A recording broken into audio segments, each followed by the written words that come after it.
By African tradition, we know that if your brother does you a favor, the next morning you have to come and say thank you.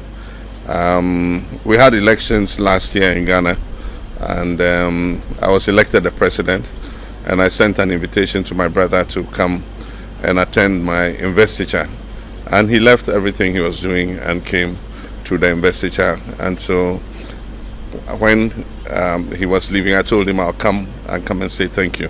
So I came here to thank him very much for coming to our inauguration.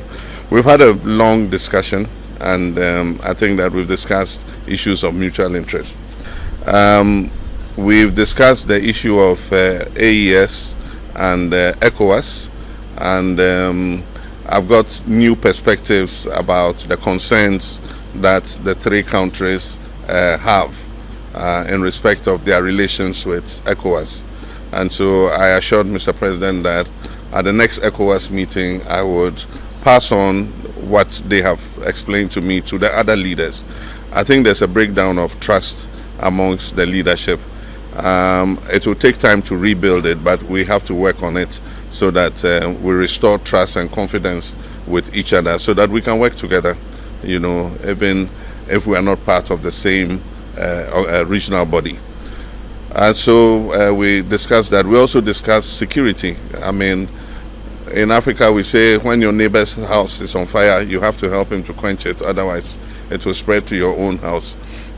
This issue of terrorism started with Mali, and it spread gradually into Niger and now into Burkina Faso.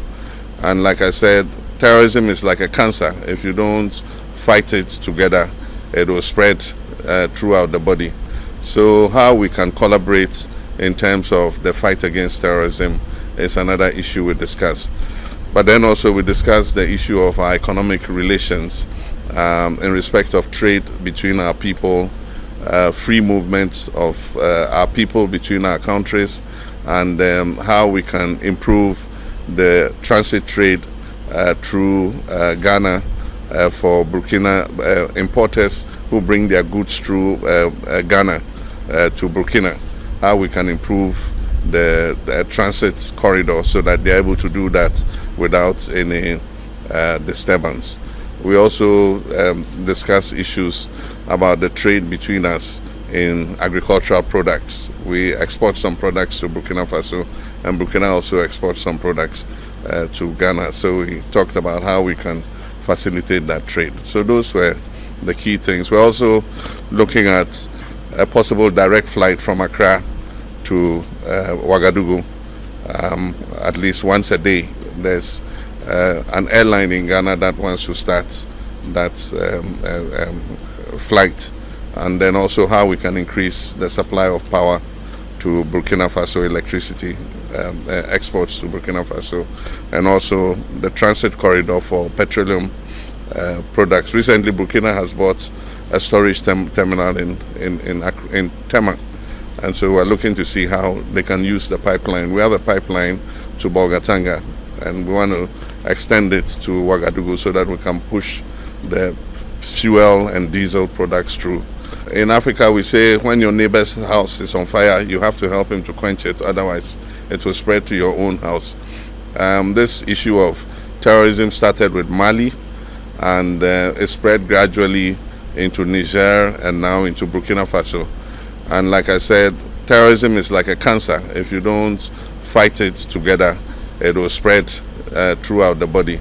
So how we can collaborate in terms of the fight against terrorism is another issue. We discussed the issue of our economic relations in respect of trade between our people, free movement of our people between our countries, and how we can improve the transit trade through Ghana for Burkina importers who bring their goods through Ghana to Burkina, how we can improve the transit corridor so that they're able to do that without any disturbance.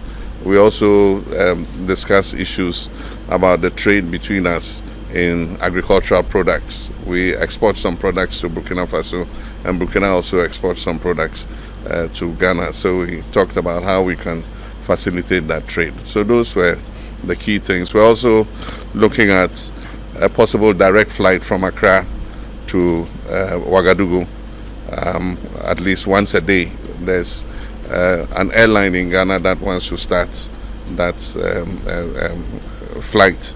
We've discussed the issue of AES and ECOWAS, and I've got new perspectives about the concerns that the three countries have in respect of their relations with ECOWAS.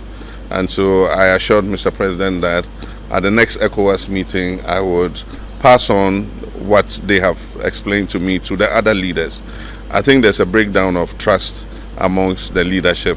It will take time to rebuild it, but we have to work on it so that we restore trust and confidence with each other so that we can work together, even if we are not part of the same